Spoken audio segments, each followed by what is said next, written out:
नमस्ते विद्यार्थियों, भास्कर क्लासेस की यूट्यूब की ऑनलाइन क्लास में आप सभी का हार्दिक अभिनंदन है। आज हम कक्षा 9 की प्रश्नावली 1.2 प्रारंभ करने जा रहे हैं, जिसका पहला सवाल है, नीचे दिए गए कथन सत्य है या असत्य है। आपको जो कथन दिए हैं उनकी सत्यता की जांच करनी है, सत्य है या असत्य है। अगर सत्य है तो उसका क्या कारण है, अगर असत्य है तो उसका क्या कारण है, यानी कि कारण के साथ अपने उत्तर देने हैं। तो पहला सवाल देखिए, पहला सवाल, प्रत्येक अपरिमेय संख्या एक वास्तविक संख्या होती है। यानी जितनी भी अपरिमेय संख्याएं हैं वो सभी की सभी क्या होती है, वास्तविक संख्याएं होती है। जैसे √2 है, √3 है, √4 है, √5 है, जिनका वर्गमूल नहीं निकलता है तो वह अपरिमेय संख्या होती है, वो वास्तविक संख्या भी है। तो यह कथन हमारा सत्य है, कथन हमारा सत्य है। क्योंकि जब हम बेसिक पढ़ रहे थे तब हमने पढ़ा था कि अपरिमेय संख्याएं और परिमेय संख्याएं मिलकर ही वास्तविक संख्याओं का निर्माण करती है। तो इसमें सभी वास्तविक संख्याओं में सभी अपरिमेय संख्या भी सम्मिलित है और सभी परिमेय संख्या भी सम्मिलित है। तो कारण क्या हो जाएगा, अपरिमेय संख्याएं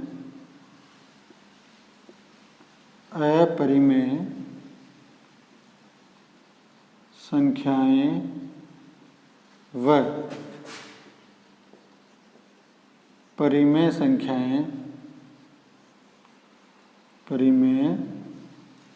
संख्याएं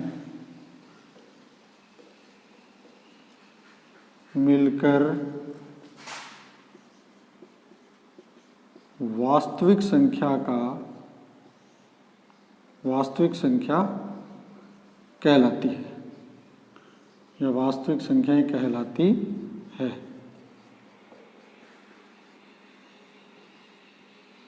ये हमारे पहले का आंसर हो गया।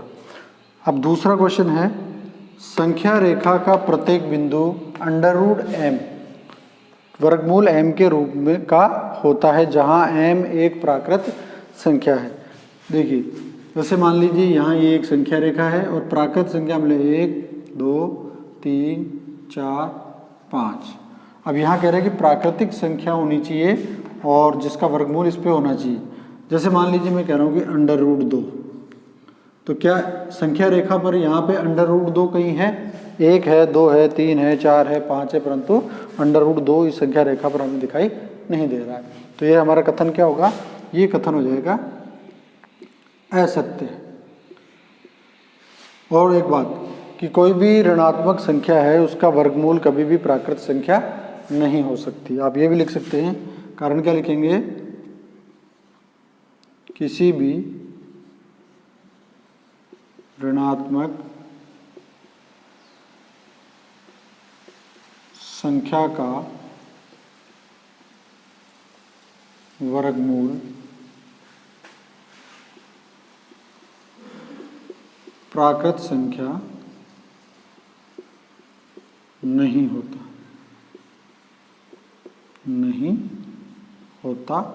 है।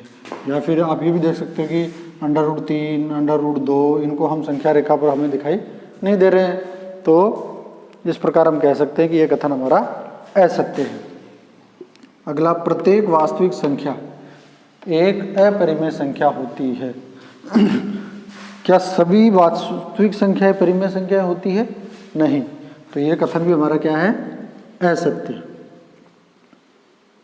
अब देखो बच्चों, असत्य क्यों है कि सभी अपरिमेय संख्याएं वास्तविक संख्याएं होती है, परंतु सभी वास्तविक संख्याएं अपरिमेय हो यह जरूरी नहीं है। यहाँ देखिए, 2 एक वास्तविक संख्या है, वास्तविक संख्या है, परंतु ये अपरिमेय संख्या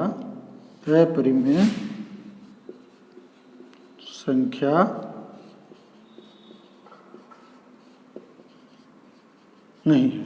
तो इस प्रकार ये कथन हमारा क्या हो गया, असत्य हो गया, क्योंकि सभी वास्तविक संख्याएं जरूरी नहीं है कि अपरिमेय संख्या हो। जैसे उदाहरण लिया हमने दो, दो एक वास्तविक संख्या तो है लेकिन यह एक अपरिमेय संख्या नहीं है। तो अगला सवाल देखिए, सवाल नंबर 2 सवाल है, क्या सभी धनात्मक पूर्णांकों के वर्गमूल अपरिमेय होते हैं? यदि नहीं तो एक ऐसी संख्या के वर्गमूल का उदाहरण दीजिए जो एक परिमेय संख्या है। सवाल में पूछा गया है कि क्या धनात्मक पूर्णांकों के वर्गमूल अपरिमेय होते हैं? अपरिमेय का मतलब होता है जिनका पूर्ण वर्गमूल नहीं निकलता हो। तो क्या सभी ऐसे होते हैं? धनात्मक पूर्णांक यानी पूर्णांक का मतलब हो गया, धनात्मक पूर्णांक हो गया 0, 1, 2, 3, 4, 5, 6 ऐसे अनंत तक। और अगर इधर जाते हैं तो ऋणात्मक पूर्णांक आते हैं। ऋणात्मक पूर्णांक हमें नहीं चाहिए। यहाँ सवाल में पूछा कि धनात्मक पूर्णांकों के वर्गमूल क्या अपरिमेय होते हैं? तो जैसे मान लीजिए मैं √1 का वर्गमूल निकालूं तो वर्गमूल निकलता है 1। 2 का वर्गमूल निकालूं तो 2 का वर्गमूल नहीं निकलता है। 4 का वर्गमूल निकालूं तो 4 का वर्गमूल होता है 2। तो इस प्रकार हम देखते हैं कि ये तो अपरिमेय है। जैसे √3 है तो इसका वर्गमूल भी नहीं निकलता है तो √3 ही होता है। तो इस प्रकार ये दोनों संख्याएं तो ऐसी हैं जिनका वर्गमूल नहीं निकल रहा है और ये क्या है? धनात्मक पूर्णांक है और अपरिमेय संख्या है। परंतु यहाँ पूछा है क्या सभी धनात्मक पूर्णांकों का वर्गमूल अपरिमेय होता है? तो हमारा जवाब होगा नहीं।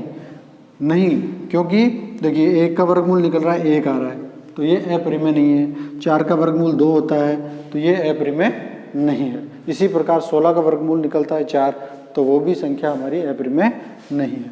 तो हमारा उत्तर क्या हो जाएगा? नहीं। उत्तर हो जाएगा हमारा नहीं। सभी धनात्मक पूर्णांकों के वर्गमूल अपरिमेय नहीं होते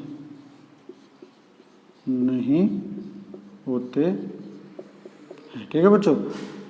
नहीं, सभी धनात्मक पूर्णांकों के वर्गमूल अपरिमेय नहीं होते हैं। उदाहरण देना है तो उदाहरण में लिख लीजिए आप। उदाहरण जैसे √4 का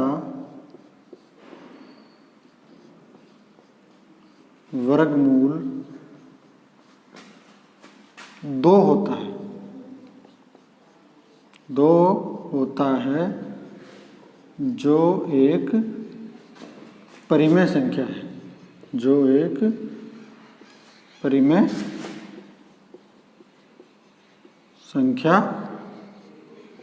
है। ये इसका जवाब हो गया कि √4 है उसका वर्गमूल आसानी से हम निकाल सकते हैं 2, और जिसका वर्गमूल निकलता है वह क्या कहलाती है? परिमेय संख्या कहलाती है। और जिसका वर्गमूल हम नहीं निकाल पाते हो वह अपरिमेय संख्या कहलाती है। अगला सवाल देखिए, सवाल है प्रश्न नंबर 3। प्रश्न नंबर 3 है, दिखाइए कि संख्या रेखा पर √5 को किस प्रकार निरूपित किया जा सकता है। इससे पहले हमने जब बेसिक पढ़ रहे थे वहाँ पे मैंने आपको √2 को संख्या रेखा पर निरूपित करना बताया था। यहाँ पर आपको √5 को प्रदर्शित करना है संख्या रेखा पर। ठीक वैसे ही करना है जैसे पहले हमने बेसिक में पढ़ा था। तो सबसे पहले हम बनाएंगे एक संख्या रेखा। तो आप एक संख्या रेखा बना लीजिए, बहुत आसान है। ये हमने एक संख्या रेखा बनाई। कहीं पर भी आप 0 निर्धारित कर लीजिए। जैसे मान लीजिए मैं यहाँ पे 0 निर्धारित कर लेता हूँ। अब मुझे बराबर बराबर खंड में इस पे अंक अंकित करने हैं। ध्यान रखना प्रत्येक भाग है वो बराबर बराबर होना चाहिए।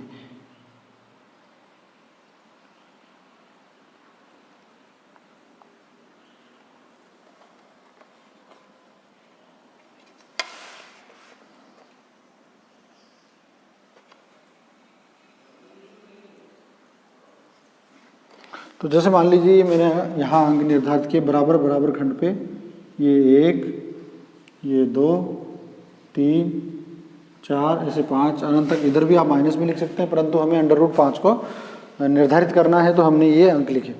अब आपको करना क्या है, देखिए जो मैंने आपको बताया था कि इसके लिए आपको बोधायन प्रमेय की आवश्यकता पड़ेगी, अर्थात पाइथागोरस प्रमेय की जरूरत पड़ेगी।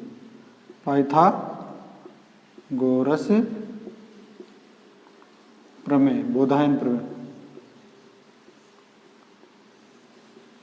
देखिए पाइथागोरस प्रमेय है वो किस पे लागू होती है, समकोण त्रिभुज। तो बस यही हमें करना है कि समकोण त्रिभुज बनाना होगा संख्या रेखा पर। संख्या रेखा पर हमें समकोण त्रिभुज बनाना होगा, इस संख्या रेखा पर, जिसमें आधार है वो संख्या रेखा पर होगा, लंब हम 90 डिग्री का कोण बना के प्राप्त कर लेंगे, और कर्ण है फिर आधार के और लंब के बिंदु को मिलाकर कर्ण प्राप्त कर सकते हैं। तो ये वाला हिस्सा हमारा आधार है, ये वाला लंब और ये कर्ण। बोधायन प्रमेय क्या होती है, कर्ण स्क्वायर बराबर आधार स्क्वायर प्लस लंब स्क्वायर। अब देखिए बेसिक में जब मैंने बताया था कि यहाँ हमारे पास √2 था, तो 2 के हमने टुकड़े किए थे, उसी प्रकार आपको 5 के भी टुकड़े करने हैं। तो यहाँ मैं लिखता हूँ कर्ण की जगह 5। ये भी बताया था कि जिस अपरिमेय संख्या को आपको संख्या रेखा पर दर्शाना है उसको हम क्या मानेंगे, उसी को कर्ण मानेंगे। क्या मानेंगे, उसको कर्ण मानेंगे। तो यहाँ 5 को मैंने कर्ण मान लिया और इसके 2 टुकड़े कर दूँ, 4 + 1। देखिए 4 और 1 5। तो यहाँ मैंने, ये हमारा हो जाएगा कर्ण, ये आधार और ये लंब। तो सबसे पहले आप कर्ण ज्ञात कर लीजिए। कर्ण स्क्वायर बराबर, हमने कर्ण को कर्ण स्क्वायर, कर्ण क्या माना 5। अब देखो ये कर्ण का स्क्वायर हटाऊंगा मैं, तो कर्ण बराबर क्या हो जाएगा, जब इसका स्क्वायर हटेगा तो इसके ऊपर √ लग जाएगा, तो ये हो गया √5। अब √5 का वर्गमूल निकलता है, नहीं निकलता है, तो ये ऐसे कैसे रहने दीजिए आप, √5। आधार देखिए हमारे पास, आधार स्क्वायर क्या है, आधार स्क्वायर बराबर क्या लिया हमने 4, तो यहाँ लेंगे हम 4। ये स्क्वायर हटानी है, ये स्क्वायर हटेगी तो इस पर √ लग जाएगा, तो ये क्या हो जाएगा, आधार बराबर √4। अब देखिए 4 का वर्गमूल निकलता है, 4 का वर्गमूल क्या होगा 2, तो आधार हमारा क्या हो गया 2। अब लेंगे हम लंब, तो लंब स्क्वायर बराबर क्या लिया हमने 1। केवल लंब यानी ये स्क्वायर हटाएंगे तो इस पर क्या लग जाएगा √ और 1 का वर्गमूल क्या होता है 1। यानी अब देखिए कर्ण हमारा √5, आधार हमारा 2 और लंब हमारा 1। यानी जब आधार 2 व लंब 1 हो तो कर्ण कितना होता है 5 होता है। तो जब सबसे पहले आपको लेना होगा आधार, संख्या रेखा पर आधार लीजिए 2 सेंटीमीटर तक। तो आप देखिए यहाँ पे 0 से 2 ये हमारा बिंदु हो गया, यानी इसको मान लीजिए मैं A मान लेता हूँ, तो ये 2 यहाँ तक हो रहा है, तो ये यहाँ से यहाँ तक हमारा हो गया आधार। ये क्या हो गया आधार 2 सेंटीमीटर। ठीक है बच्चों, अब हमें लंब लेना है। लंब कितना है, लंब 1 सेंटीमीटर है, तो हमें 1 सेंटीमीटर का यहाँ पहले, सबसे पहले तो आप 90 डिग्री का कोण बनाएंगे बिंदु पर। तो 90 डिग्री का कोण जो भी आपके पास चांदा हो, इस चंदे की सहायता से B पर जो 2 है उस पर आपको 90 डिग्री का कोण बनाना है। तो ये हमारा इस बिंदु पर 90 डिग्री का कोण हो गया। इस रेखा को इससे मिलाते हुए रेखा खींच दो, तो ये हो गया हमारा 90 डिग्री का कोण। अब लंब हमारा 2 सेंटीमीटर है, सॉरी आधार हमारा 2 सेंटीमीटर है, लंब कितना है 1 सेंटीमीटर। तो हमें क्या करना है, 1 सेंटीमीटर का चाप काटेंगे। देखिए 1 सेंटीमीटर कितना, ये माप लीजिए आप, ये हमारा यहाँ से यहाँ तक 1 सेंटीमीटर, या ये ले लीजिए यहाँ से यहाँ 1 सेंटीमीटर, देखो 1 सेंटीमीटर। तो अब मैं यहाँ से इस पर एक चाप काटूँ, ये दूरी हमारी क्या होगी 1 सेंटीमीटर हो गई। अब देखिए ये बिंदु हो गया हमारा C, और ये दूरी कितनी हो गई, लंब है ना, तो लंब हमारा 1 सेंटीमीटर है, तो ये 1 सेंटीमीटर हो गया। अब आपको क्या करना है, C को और A को मिलाना है, C को व A को मिला दिया, ये लीजिए। जब आधार हमारा 2 है, लंब हमारा 1 सेंटीमीटर है, तो ये जो कर्ण बना वो कर्ण कितना होगा, √5 होगा, क्योंकि हम पहले इधर निर्धारित कर चुके हैं। अब इसे संख्या रेखा पर आपको दर्शाना है कि √5 है वो कहाँ पर प्रदर्शित होगा।